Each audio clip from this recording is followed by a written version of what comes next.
भाई दाने उठा जो गुज्जर ने छेड़ा कर मारा जा रहा। भाई गुज्जर ने कोई नहीं छेड़ सकता, हाँ गुज्जर ही छेड़ सकता है, किसी ने जाकर छेड़ा तो गुज्जर ने कोई नहीं छेड़ सकता। डरो चिंता न करो। हमारे प्रेस के साथी पूछ रहे थे कि आपका राजपूत समाज के साथ क्या झगड़ा है। हमने कहा कि भाई प्रेस वाले साथियों, तुम झगड़ा दिखा देते हो, तुम बात का बतंगड़ बना देते हो। राजपूतों के साथ हमारा कोई झगड़ा नहीं किस टाइप का। राजपूत समाज हमारा भाई है। आज हमारे इतिहास को अगर कोई राजपूत समाज के भाई चाहेंगे, उसको वो तोड़ मरोड़ नहीं सकते, उसको बिगाड़ नहीं सकते। साथियों, इतिहास कहता है, इतिहास हमेशा जीतने वालों को लिखा जाता है। एक बार कहते हैं कि महाभारत का युद्ध चला हुआ था, भीष्म जी युद्ध हो चुका था, निर्णय हो चुका था। भीष्म जी मृत्यु शैया पर तीरों पर लेटे हुए थे। वेद व्यास जी के मन में आया कि मैं उनके ऊपर एक ग्रंथ लिखूं, किताब लिखूं, महाभारत का वर्णन लिखूं। तो वो भीष्म जी के पास गए और कहने लगे, भीष्म जी मैं किताब लिख रहा हूं और क्या लिखूं ये मेरे को बताओ। तब भीष्म जी ने कहा कि इसमें सच्चाई लिखनी है, और सच्चाई ये है कि दुर्योधन जैसा कोई धनुर्धारी, दुर्योधन जैसा कोई गदाधारी नहीं था, कर्ण का कोई मुकाबला नहीं था, द्रोणाचार्य का कोई मुकाबला नहीं था, अश्वत्थामा का कोई मुकाबला नहीं था। उसके मन में आई कि मैं जाकर श्री कृष्ण जी से भी पूछूं। वो कृष्ण जी के पास गए, कृष्ण जी से कहने लगे कि मैंने किताब लिखनी है, मैंने ग्रंथ लिखना है, और इस महाभारत में मैं क्या लिखूं। तब श्री कृष्ण जी ने कहा कि जो सच्चाई है वो लिखो।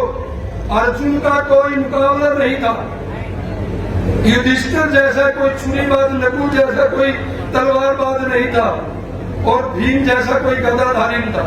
वेद व्यास जी, अतुल जी कहते हैं कि वेद व्यास जी चक्कर में पड़ गए। वो वापिस आए और भीष्म से कहने लगे कि जी श्री कृष्ण जी तो ये कह रहे हैं। तब श्री भीष्म जी ने कहा नहीं, आप इतिहास इस बात का गवाह है कि कर्ण का कोई मुकाबला नहीं, दुर्योधन का कोई मुकाबला नहीं। वो कंफ्यूज हो गए, दोबारा श्री कृष्ण के पास गए कि उन्होंने कहा कि बिल्कुल सच लिखना, सच के सिवाय कुछ नहीं लिखना। श्री कृष्ण जी के मन में आई कि ये भीष्म ऐसे नहीं मानेगा, बोला लिखो और बिल्कुल सच्चाई लिखो। आप इसके अंदर लिखना कि भीष्म का चरित्र ठीक नहीं, तो मैं पूरा इसका वर्णन नहीं कर सकता। और तो वेद व्यास जी सस्पेंस में पड़ गए। दोबारा भीष्म जी के पास आए कि जी श्री कृष्ण जी तो ये कह रहे हैं आपके बारे में। तब श्री कृष्ण भीष्म जी ने कहा कि जो वो गवारा कहता है ना, श्री कृष्ण की संज्ञा बदल दी, जो वो गवारा कहता वो लिखो। मैं युवा साथियों को कहता हूँ, जो आप लिखना चाहोगे वो आपका इतिहास लिखा जाएगा।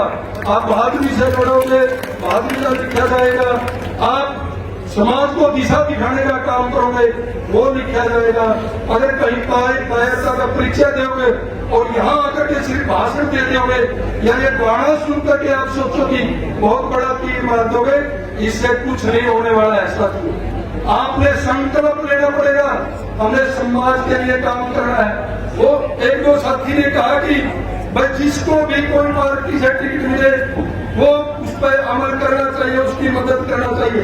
मैं सभी युवा साथियों से कहता हूँ, लंबी बात नहीं करूंगा, कि उन सभी साथियों ने उस पर अमल भी करना चाहिए। साथियों, आप जैसे युवा साथियों ने, मेरे जैसे साथी को इस गुर्जर समाज ने, अब्दुल जी हमारी शहरी सीट है और गुर्जर समाज की थोड़ी सी वोट है, इस युवा ब्रिगेड ने, इन गुर्जर सरदारी ने एक बार नहीं, शहरी सीट से मेरे जैसे सबसे छोटे आदमी को 2-2 बार विधानसभा में भेजने का काम किया।